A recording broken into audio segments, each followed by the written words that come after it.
The voicemail arrived at 9:47 p.m., sandwiched between a spam call and a reminder to pick up dry cleaning.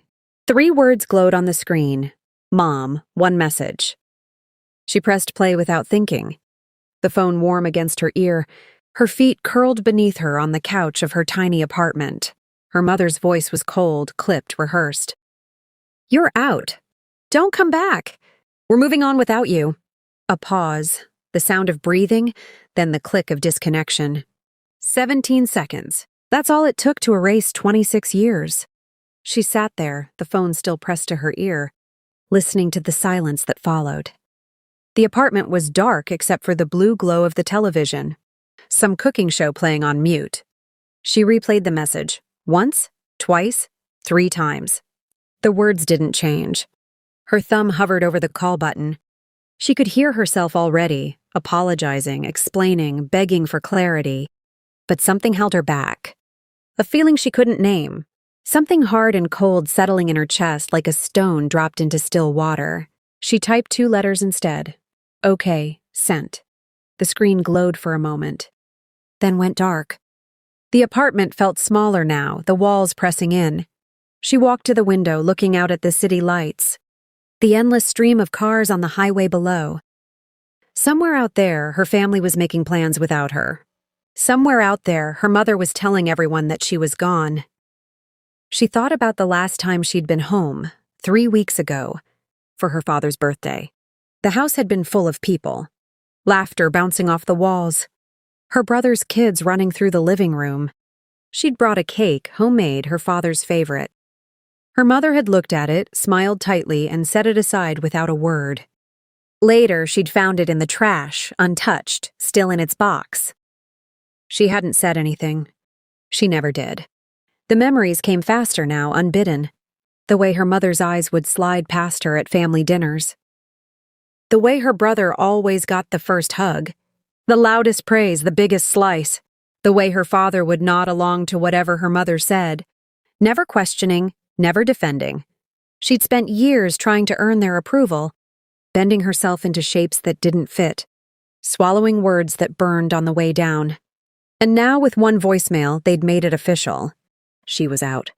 She moved to the kitchen, poured herself a glass of water, and stared at the counter. The apartment was rented, the furniture secondhand, the fridge half empty. But it was hers. Every scratch, every stain, every creaky floorboard, hers. Her phone buzzed. A text from her brother.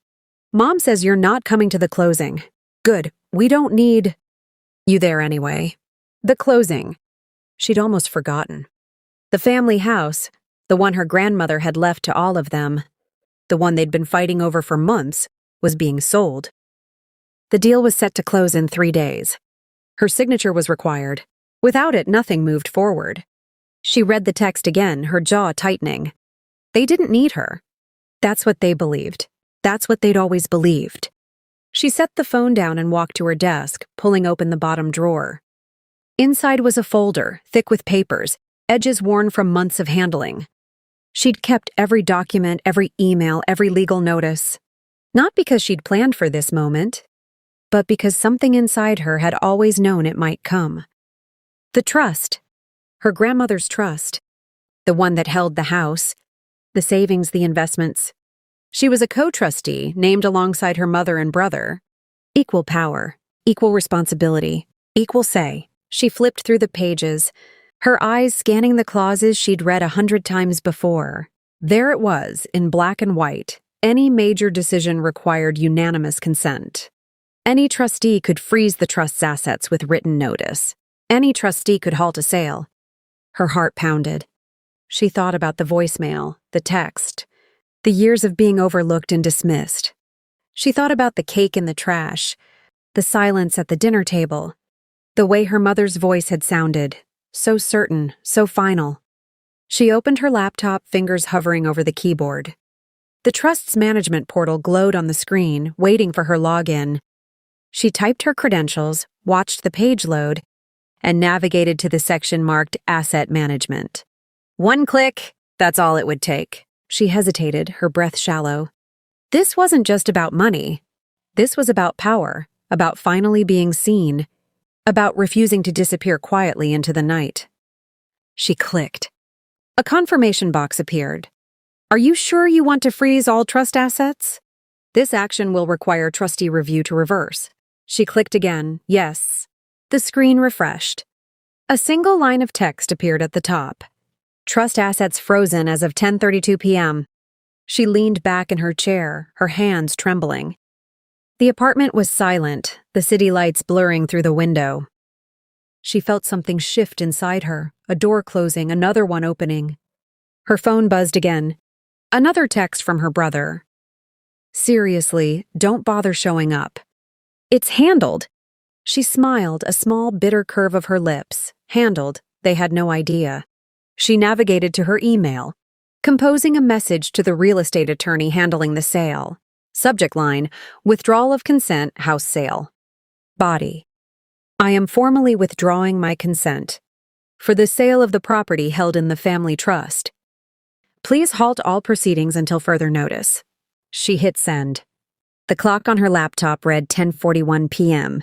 In less than an hour, she'd done what years of silence never could. She'd made herself impossible to ignore. She turned off the lights and climbed into bed, the phone clutched in her hand.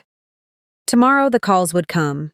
Tomorrow the questions, the accusations, the demands. But tonight, for the first time in years, she slept deeply, dreamlessly, free. Morning arrived with the sound of her phone vibrating against the nightstand, a relentless buzzing that pulled her from sleep like a hand gripping her shoulder. She reached for it, squinting at the screen through half-open eyes. 14 missed calls, 23 text messages, and the sun had barely risen. She scrolled through the notifications, her heart steady despite the chaos on the screen. Mom, mom. Brother, unknown number, mom, brother, mom, each, one more frantic than the last. She didn't open any of them. Instead, she set the phone face down and walked to the kitchen, filling the kettle with water, watching the steam rise as it heated. The first voicemail played while she poured her coffee. Her mother's voice sharp and breathless. What did you do? The lawyer just called. You can't do this. Call me back, now. The second was her brother, angrier, his words clipped. This isn't funny. Undo it right now. The third was her mother again, softer this time, almost pleading. Sweetheart, let's talk about this. We can work it out. Just call me. She deleted each one without responding. By noon, the count had risen. 27 missed calls. 38 texts. She sat on her couch, laptop open, watching the numbers climb. Her email inbox was filling too. Messages from the real estate attorney, the trust administrator, even a distant cousin she hadn't spoken to in years. Everyone wanted answers. No one asked how she was. She thought about responding. She drafted a dozen replies, each one more measured than the last. But every time her fingers hovered over the send button, she stopped. Let them wait. Let them wonder. Let them feel for once what it was like to be on the outside. The afternoon sun slanted through the windows, casting long shadows across the floor. She made lunch, ate slowly, cleaned the dishes by hand. The phone kept buzzing, but she didn't look. She watered her plants, rearranged her bookshelf, folded laundry that had been sitting in the basket for a week. Ordinary things. Simple things. Things that reminded her she still existed, even if her family wished she didn't. At 3:17 p.m., a new email arrived. The subject line made her pause. Urgent. Legal matter regarding family trust. She clicked it open, scanning the formal language, the careful phrasing. It was from her family's lawyer, a man she'd met only once, at her grandmother's funeral. His tone was polite but strained. Dear Ms. Harding, it has come to our attention that you have frozen the assets of the family trust and withdrawn consent for the pending property sale. Please be advised that these actions have significant legal and financial implications for all parties involved. We strongly urge you to contact our office at your earliest convenience to discuss a resolution. Time is of the essence. She read the last line twice.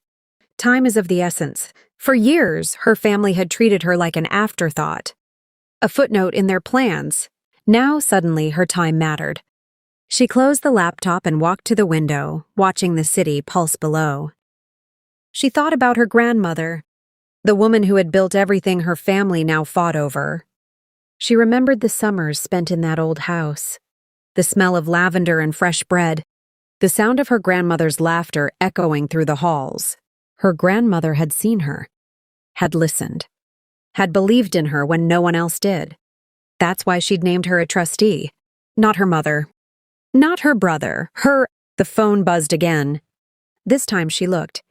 A text from an unknown number. This is David Chen, attorney for the Harding Family Trust. We need to speak. Please call me. She typed a reply, slow and deliberate. I'll be in touch when I'm ready. The response came almost instantly. Ms. Harding, the situation is urgent. The buyers are threatening to walk. Your family is... She turned off the phone. Evening fell, the sky shifting from gold to violet to black. She cooked dinner, ate by candlelight, listened to the silence of her apartment. For the first time in years, the quiet felt peaceful, not suffocating. She thought about all the times she'd rushed to fix things, to smooth over conflicts, to make herself small so others could feel big. Not anymore. She turned the phone back on at 9 p.m., 46 missed calls, 51 texts, and 1 new email, the subject line glowing on the screen. We have a serious problem. She opened it. The message was from David Chen, the lawyer, his tone no longer polite. Ms. Harding, your actions have put the entire trust in jeopardy. The buyers have issued an ultimatum. Resolve this by noon tomorrow, or the deal is dead. Your mother and brother are prepared to take legal action if necessary. Please respond immediately. She read the words, feeling nothing. No fear, no guilt. No urge to apologize. She hit reply, her fingers steady on the keyboard. She typed 3 words, then paused, a smile tugging at the corner of her mouth. She added a 4th just for herself and pressed send. I'm not sorry, enjoy. She laughed then, loud and free, the sound echoing off the walls of her tiny apartment. For the first time, she wasn't the one chasing. She wasn't the one begging. She was the one with the power, and they all knew it. She set the phone aside, poured herself a glass of wine, and settled onto the couch. Tomorrow the storm would come. Tomorrow there would be lawyers and accusations and demands. But tonight she savored the silence, the stillness, the sweet taste of finally being impossible to ignore. Outside, the city hummed, indifferent to the drama unfolding in one small apartment. But inside, something had shifted. The girl who always apologized was gone. In her place stood someone new, someone who knew her worth, who refused to be erased, who had finally learned to say no. And she was just getting started. The next morning arrived faster than she expected.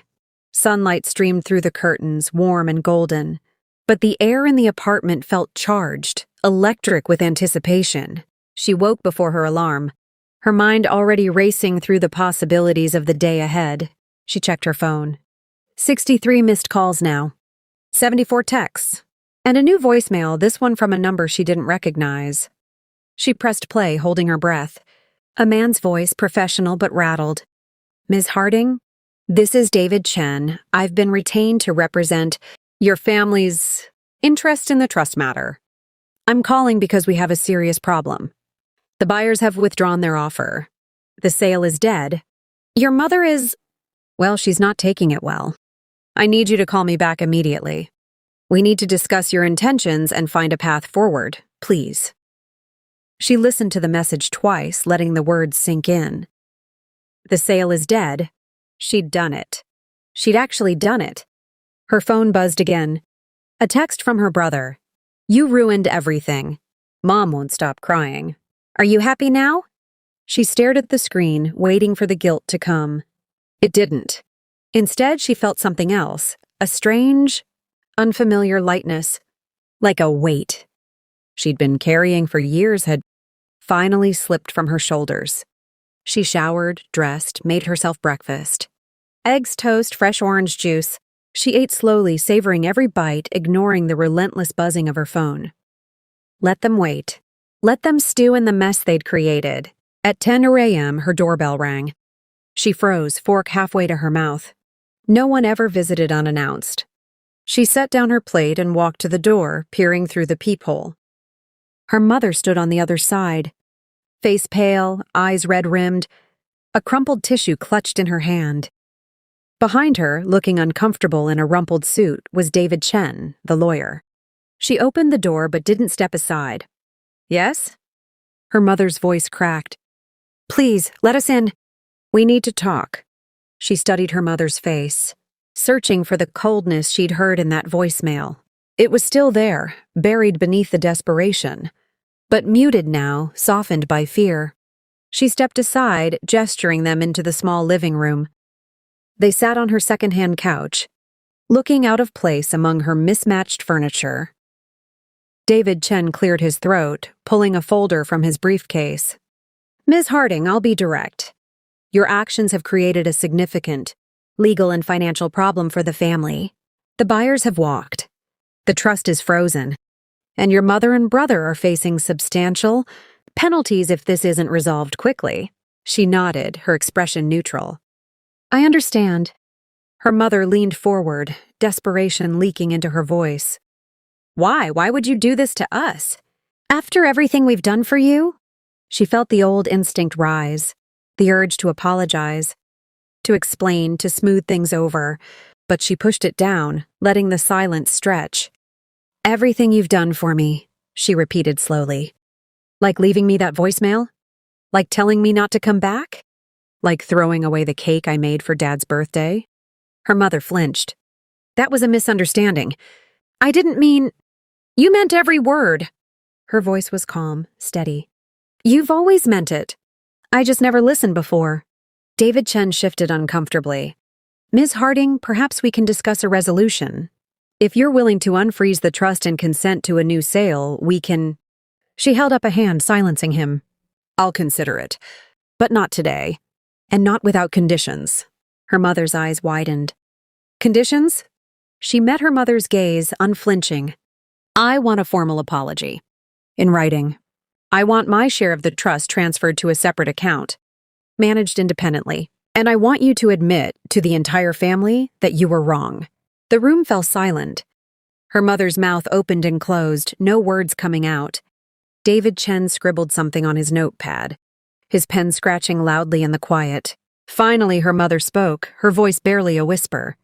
"And if we don't agree?" She smiled, a small knowing curve of her lips. "Then the trust stays frozen. The house doesn't sell, and you explain to everyone why." Her mother stared at her, something shifting in her eyes. Recognition, maybe, or the beginning of respect. She stood gathering her purse, her movements slow and uncertain. "I need to think about this," she said quietly. "Take your time." She walked them to the door, opening it wide. "You know where to find me." She watched them leave, their figures shrinking as they walked down the hallway. When the elevator doors closed behind them, she shut the door and leaned against it, letting out a breath she didn't know she'd been holding. The apartment was quiet again, peaceful. She walked to the window, looking out at the city, the endless stretch of sky above. For the first time, she didn't feel invisible. She felt powerful. She felt free. And whatever came next, she was ready.